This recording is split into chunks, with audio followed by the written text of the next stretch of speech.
Estudar hoje, já iniciando os artigos que trazem os nossos direitos, né, os direitos dos profissionais de enfermagem, que vai do artigo 1º até o artigo 23. Aqui no artigo 7º, nós temos também ali uma observação, porque aqui no artigo 7º, nós temos o direito, preste bem atenção, o direito é o quê? Ter acesso às informações, tá? Então, a gente vai ter direito de ter acesso a essas informações da pessoa, né, da família, da coletividade, tá? Então, para que eu possa realizar as nossas intervenções, a gente precisa primeiro obter informações necessárias ao nosso cuidar. Então, é dessas informações que o artigo 7º ele traz aqui como nosso direito. A gente precisa conhecer a história pregressa, quando ele chega na unidade, seja hospitalar, seja atenção básica. Então, a gente precisa fazer um apanhado, né, ali de informações. Então, são informações necessárias ao nosso cuidar, tá? Ao exercício da nossa profissão. Então, a gente vai poder obter e ter acesso a essas informações.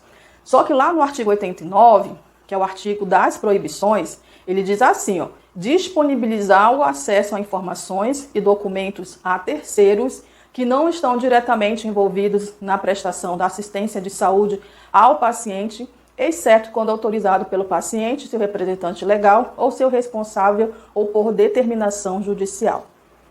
Então, olha só, lá no artigo 7º, é meu direito ter acesso às informações, ok? Mas é proibido, eu sou proibida de disponibilizar essas informações que eu tenho do meu paciente para terceiros.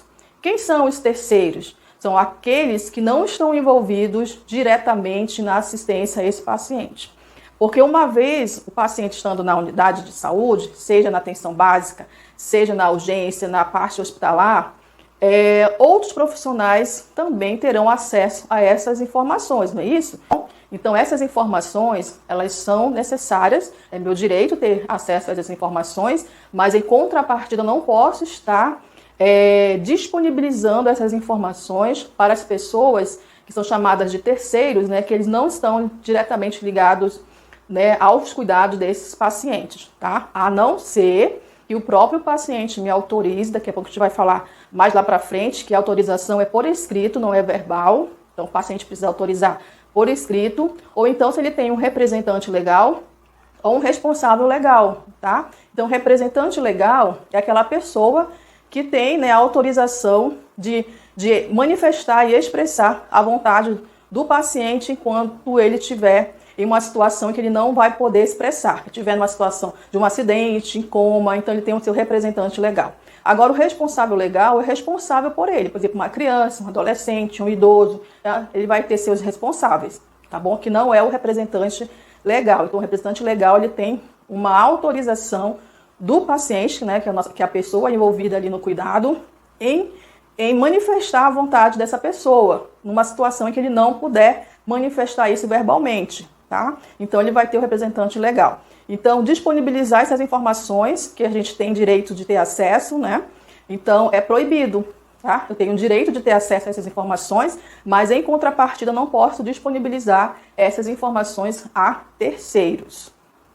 Artigo 8º. Olha só, o artigo 8º, ele traz também aqui um verbo, que é um verbo que aparece aqui só no capítulo dos direitos, e aí eu tenho algumas palavras aqui também que vão aparecer só no capítulo do direito.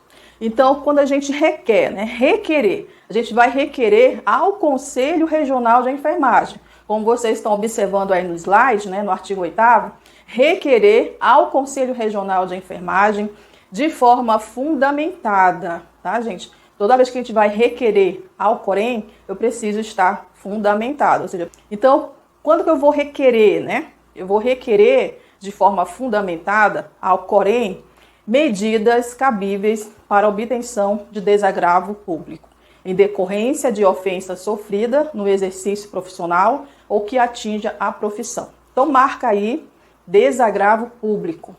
Mas o que é o desagravo público, professora? É a reparação da afronta ou de uma injúria. Vocês observaram ali que ao final da descrição do artigo 8º, ele fala assim, ó, em decorrência de ofensa sofrida no exercício profissional. pessoa está trabalhando normalmente, cumprindo todas as suas obrigações, né? E aí ela sofre uma afronta, uma injúria, tá? Então aí ela, de forma fundamentada, ela vai requerer ao Corém o quê? Medidas cabíveis para a obtenção do desagravo. Ou seja, ela vai querer o quê? O reparo dessa afronta, dessa ofensa. É isso que é o desagravo. Então é uma medida efetiva na defesa do profissional de enfermagem que tenha sido ofendido no exercício da profissão ou em razão dela. É um instrumento de defesa dos direitos e das prerrogativas da enfermagem, tá? Então, se você sofrer algum tipo de injúria, de afronta, durante o exercício da profissão, ou que a gente observar nesse tipo de afronta ou injúria que vai atingir a nossa profissão, a gente pode, de forma fundamentada, requerer aqui ao Conselho Regional. Não pode esquecer, tá? Que o requerer aqui não é o COFEM, é ao Corém, de forma fundamentada, as medidas cabíveis para a obtenção de desagravo público. Já marcou aí a palavra desagravo público? Pois é, marca por quê? Porque desagravo público só aparece nos capítulos dos direitos, tá bom? Continuando, nós temos aqui o artigo 9º, que é o outro verbo, ó. Nós acabamos de estudar o requerer, né? Requerer ao Conselho Regional de forma fundamentada o desagravo público, ok? Agora o verbo é recorrer. Nós vamos recorrer também ao Corém. Anota isso aí que é importante, porque de repente na prova pode colocar o COFEM. É importante a gente ler na íntegra, né, o artigo. Por quê? Porque eles podem modificar esses artigos. Então, recorrer ao Conselho Regional de Enfermagem também de forma fundamentada. Então, anota aí que toda vez que eu vou requerer ao Corém ou recorrer ao Corém, tem que ser de forma fundamentada, ok? Então, nesse caso do recorrer, a gente vai recorrer de forma fundamentada ao Corém quando a gente for impedido de cumprir o presente código e as legislações do exercício profissional, as resoluções, as decisões, os pareceres normativos emanados pelo sistema COFEM-Corém, tá? Então, é o direito requerer, que a gente viu, desagravo público, mas aqui ó, é o recorrer ao Corém, também de forma fundamentada, quando a gente for impedido de cumprir o que está no código.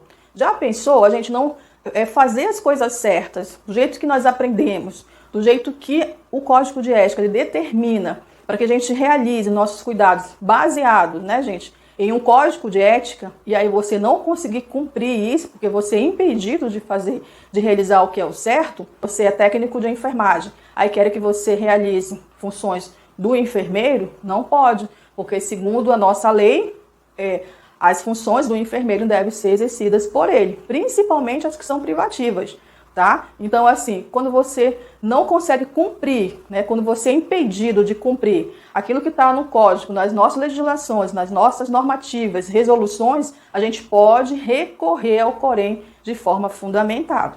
Okay?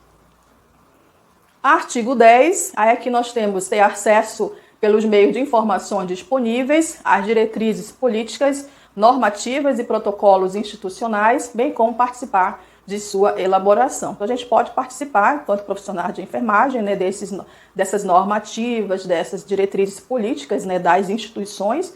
Quando a gente é admitido em uma instituição de saúde, a gente recebe ali, né, as suas normativas, que são as normas que eles vão exigir do profissional de enfermagem, quais são as diretrizes, quais são os protocolos, né, que a instituição ela utiliza.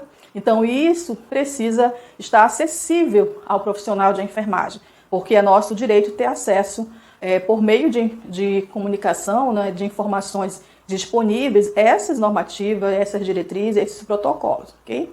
Bem como também a gente pode participar da elaboração destes. Artigo 11, a gente tem o direito de formar e participar da Comissão de Ética de Enfermagem, bem como de comissões interdisciplinares da instituição em que a gente trabalha. Então, vocês vão observar um pouco mais detalhado como que funciona a formação de uma comissão ética de enfermagem. Aí eu coloquei aí para vocês no slide que isso está descrito lá na resolução COFEM de número 593 de 2018, que trata especificamente sobre a criação e o funcionamento das comissões de ética de enfermagem nas instituições onde existe o serviço de enfermagem, tá bom? Então, aqui no artigo 11, a gente pode formar e participar dessas comissões éticas, ok? Artigo 12, né, aqui já quase próximo, né, do nosso último artigo da aula de hoje, Então, nós temos ali a palavra abster-se. Marca aí novamente essa palavra, abster-se. Por quê? Porque a gente só vai encontrar essa palavra aqui no capítulo, né, dos direitos, tá bom? Então, o que é o meu direito aqui? De abster-se, de revelar qualquer informação confidencial. E a gente lembra ali do sigilo profissional, tá? Por quê? Porque alguns pacientes vão confidenciar algo muito sigiloso da vida dele. E aí a gente vai guardar pra gente, né? Então, a gente não precisa estar revelando essas informações para outras pessoas, tá bom? Nós estamos falando aqui de informações que são confidenciais. De que eu tenho conhecimento em razão do exercício profissional. Então, mas professora, o que é o abster-se, né? Já que eu tenho o direito de abster-se, de não revelar essas informações confidenciais que eu obtive ali durante o exercício da minha profissão, tá bom? Bem, abster-se, coloquei para vocês aí, o código, ele não traz, tá, o conceito de abster-se, mas eu coloquei para vocês entenderem o que significa abster-se. Significa que impedimento da realização de qualquer atividade, cargo, serviço ou direito. É a decisão de privar-se de tomar uma decisão, escolha ou executar determinada ação. Então, olha só, nesse caso aqui, a gente pode se privar, né? Vamos usar aqui a segunda definição de abster-se, porque ele serve ali como a privação. Eu posso me privar de não revelar as informações que eu obtive, que são as informações confidenciais lá do meu paciente, tá? Mas aí, mais lá para frente, nós vamos falar um pouquinho sobre o sigilo profissional. Nós vamos observar que existe algumas situações em que a gente pode quebrar o sigilo, tá? A gente vai ter essa aula lá nos deveres, mas aqui no direito, o direito é abster-se. Eu vou me privar de tomar qualquer decisão, aqui no caso de falar, né, de informar ou de revelar essas informações confidenciais por conta que eu tive conhecimento, por conta da nossa profissão, tá bom? Então, o direito aqui de abster-se. Grifem a palavra abster-se, por quê? Porque ela só aparece no capítulo dos direitos. Nós não vamos ver em outros momentos essa palavra, só aparece aqui, tá? Então, quando ele pedir direito e tiver lá nas alternativas abster-se, aí você dá uma lida, claro, né, para observar se está tudo certinho ali, né? E provavelmente vai ser a resposta correta, tá? Então, abster-se aparece, né, aqui no artigo dos direitos. E finalizando hoje pelo artigo 13, nós vamos observar aqui, ó, que nós temos aqui suspender as atividades, tá? Preste bem atenção nesse artigo 13, porque já caiu em prova de concurso, tá? Já foi cobrado em prova de concurso também. Então, quando que eu vou suspender as atividades, ok? Individuais ou coletivas, quando o local de trabalho não oferecer condições seguras para o exercício profissional, ou desrespeitar a legislação vigente, ressalvadas as situações de urgência e emergência, tá bom? Então, quando que nós vamos suspender as nossas atividades? Quando a gente observar que o local de trabalho ele não oferece as condições seguras para a gente exercer a profissão, ou que desrespeitem, né, o que está na legislação vigente, tá bom? Mas existe aqui a exceção. A exceção é nas situações, né, são nas situações de urgência e emergência. Só que a suspensão das atividades, né, suspender as atividades, eu não posso só suspender, tá? Eu preciso formalizar essa decisão e tem que ser de forma imediata. Para quem eu vou formalizar a minha decisão de forma imediata?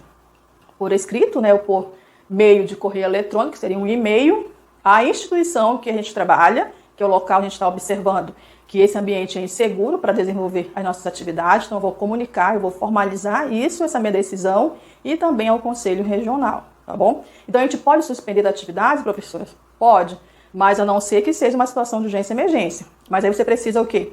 Formalizar isso imediatamente, né, ou por escrito, ou por correio eletrônico, que é um e-mail para a instituição que você trabalha e também para o COREM, tá bom? O COREM, ele é o órgão fiscalizador do exercício da profissão. Ele não vai fiscalizar só os profissionais se eles estão trabalhando direitinho, não. Eles também vão fiscalizar o nosso ambiente de trabalho, tá? Porque nós vimos lá no começo do artigo dos direitos que nós temos que exercer as nossas atividades, o quê? Livres de danos, né? De qualquer tipo de violência, tá? Nós temos que exercer a profissão com segurança. Então, nesses casos aqui, ó, que traz insegurança, condições inseguras para a gente exercer a profissão, o Corém precisa saber. Então, por isso a gente vai formalizar essa decisão para a instituição e também para o Corém. E aí, na próxima aula, a gente vai dar continuidade ainda estudando o capítulo 1º que trata dos direitos, ok?